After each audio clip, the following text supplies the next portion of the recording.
sa ating dito sa Archdiocese of Manila. Thank you. Thank you, Irene, sa sa giving. Kaya Irene,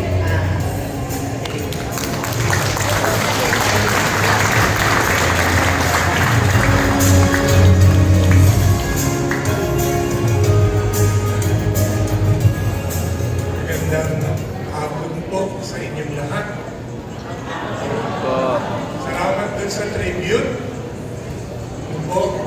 Pero bago niyo po kami kilalanin, ang nakalagay po 21st anniversary of JP2 NMP Center. Project po ito ni Father Joel. Ni Father Joel yung ating commissioner since nung magsimula po kami na maglingkod bilang focal coordinator ng February of 2005. Yun po yung umpisa. But within the same year, ay pinasimulan na ni Father. Pangarap niya, gusto din niya na magkaroon ng NFP Center sa Archdiocese of Manila. All that we did was, as you said, yung yes, tinupad natin yung pangarap ni Father Joel. Yeah. Magandang hapon po sa inyong lahat. Huwag niyo naman po akong paiyakin. Nangayayat na ako karinigan. Maraming salamat po sa pagdalo niyo dito. At hanggang ngayon, nandito pa yung mga lumang faces.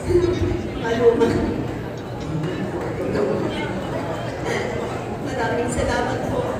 Alam niyo po, ito pong JP2 NFP Center sa tulong po ni Father Joel ay isang magandang pangarap. Ito po ay nagsimula na magturo ng Natural Family Planning 1990. Huwag din na po tanongin ilang taon ako doon. Pero bata pa po ako doon. Yun, ako po ay kasama doon sa buhay pagmamahal ni Ate Emma at ni Kuya Ando. No? Katulad ninyo ng ating mga NFP teachers, pumupunta din po kami doon sa mga sulok-sulok ng mga parokya. No? Mayroon po kaming pinagdaan ng mga trainings at doon po nakita ko na hindi po maipapalagana kung sasalilinin ko yung alam ko. Kailangan din po i-share ko sa aking mga kapwa, kababaihan. Kababaihan lang po yung tingin ko dati, pero dapat pala po ang tutulungan mga kalalakihan. No po? Kasi hindi po pwede yung magkaroon ng pamilya kung wala pong lalaki. Ano po, isang babae lang yun po.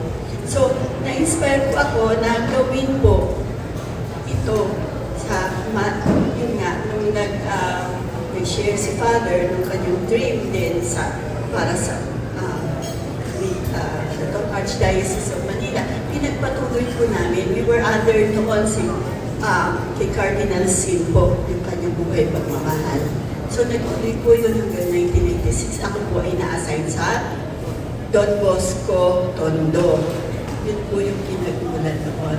At pumupunta po kami sa palengke para kausapin yung mga nagtitinda doon habang walang bumibili at sinishare namin yung natural family planning. Inaalam namin yung mga nasa isip nila. Dito po nagsimula yun. Kaya ito po ay sa tulong at panalangin po ni Father Joel, lumakas po yung loob namin na may isang pari po na naniniwala po sa amin na kailangan na po namin suporta. So, hindi po dito sa amin lang. Ito po ay dahil din po kay Father Joel, sinuportahan po din kami para mag-iunawaan din kami ng ating Archbishop noon. At yun po, sinuportahan nga po yung JP2 NFP Center. At nagpapasalamat po ako doon po sa mga sino po yung binugatan na dito sa natural family planning. Ang tunay na may ugat na sa legs, ayun, si Don Happy ulit. Ate Odette. Ayan, kasama ko pa yan sa papo. Diba? Yun. Magaganda pa po yung aming katawan noon. No? At maliliit pa yung mga anak namin. Ayan po. So ngayon po, nakaraan lang po, nakita ko po kung ilan na po. Natakot po ako noon na baka mawala yung magandang programa. Pero hindi po tayo pinabayaan ng Panginoon. Binigay po din sa atin. Nung kinakailangan na po kaming ang tawag ko po doon na disappoint. Hindi po disappointed. Disappoint. Hindi na po, hindi na po ang kami in-appoint. May sinabi po ang Panginoon sa amin na mag-appoint ka ng bata-bata na paniniwalaan. Kasi namumuti na yung buhok mo. Wala na.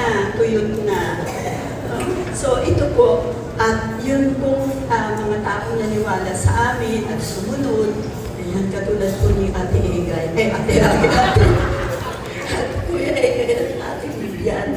Ano po, mga ano po sila, yung maunawain at ano yun, yung eagerness nila sa buhay, yung mga natutunan nila at isalin din, yung kakayanan isalin. So yun po yung nakita namin at binigay ni Lord. No, at nagpapasalamat din po ako doon sa mga pinupuntahan namin doon sa Bagong Silang. Sinilang po sila ulit para makita yung katotohanan. Ano po? Yung mga nanay at yung mga barangay health workers po. Nung natuto sila, nagnais din po silang tumulong. Yun po, hindi lang po yung sarili yung iniisip, kung hindi yung kapakanan ng sambayanan ng mas marami. Ano po? So maraming salamat po sa inyo sa paniniwala sa amin na kahit napunay na yung buhok namin, naniwala pa rin kayo kasi siguro nakita naman yun doon sa pamumuhay na pinili namin. Ano po? So, maraming salamat po sa Panginoon natin, sa ating mga bispo, mga kapareha. Lalo na po itong taong ito, na kahit nasa US po kami siya po pinakikinggan namin. Hindi naman po niya alam na pinakikinggan namin siya. Pero pinapanood namin at pinakikinggan yung kanyang mga awit. Kaya po, ang inspirasyon namin si Father Joel po. Kaya sa pagtitiwala. Ang umpisa dun yung pagtanggap niya sa amin bilang couple coordinator ng Family and Life Ministry ng Archdiocese. Maraming mga aplikante, pero salamat Father, kami po yung kinuha po ninyo. At binigyan niyo kami ng pagkakataon na makapaglingkod. At para lang bigyang dahilan po kayo sa pinagdiriwang po natin, noong 2005 pa po, kung naalala ninyo, nagsimula tayong magturo ng NFP sa mga magulang ng scholars ng ng Caritas. Scholars ng Caritas, yung mga parents noon ay inoblige na mag-aral ng natural family planning. So, ginawa po natin noon, lahat na kaagad ng mga bikaryo sa Archdiocese of Manila ay ating naabot. Okay. At parang ang goal noon ay dalhin ng simbahan sa mga bahay-bahay. Simbahan ng lumalapit sa pamilya. Diba? Para lalong kasama ng misyon ng Family and Life, yung responsible parenthood and natural family planning. So yun yung una nating ginawa. Tapos, nagkaroon tayo ng pagkakataon na sa paanyaya ng dating First Lady ng Caloocan, si Echeverry, Uri Echeverry, naanyayahan ng JP2 sa pahintulot ni Father Joel na dalhin ng paglilingkod sa Diocese ng Caloocan. Kaya narating po namin yon. At sabi nga ni Lily, merong mga dating barangay health workers na tinuruan at naging dati pusher ng contraceptives, naging mga users and teachers ng Billings ovulation method, natural family planning. Rito pa po, natitira si Carmela, kayo nga Carmela.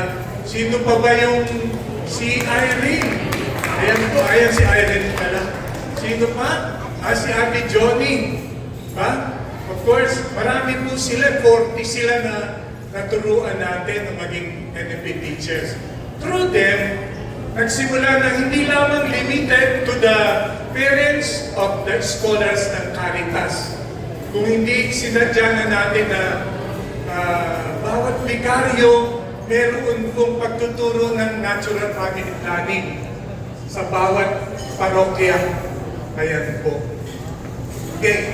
At ano po ang nakita ng ating dating Auxiliary Bishop ng Manila, Roderick Pabilio? Nakita po niya yung ginagawa natin. So, sinuportahan po niya tayo. Binigyan ng budget, binigyan ng allowance yung mga volunteer NFP teachers.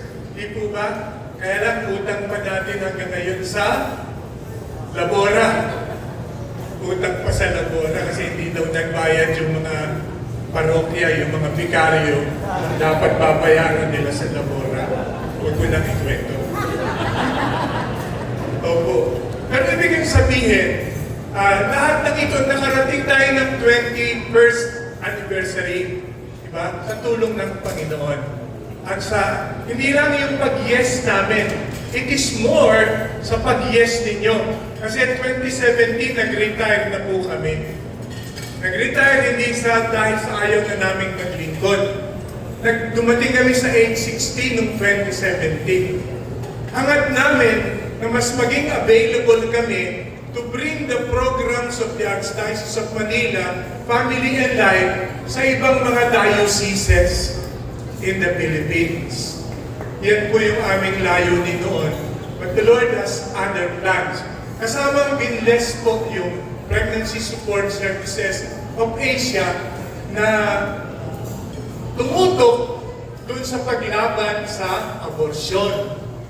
By supporting pregnant women in crisis and help in building strong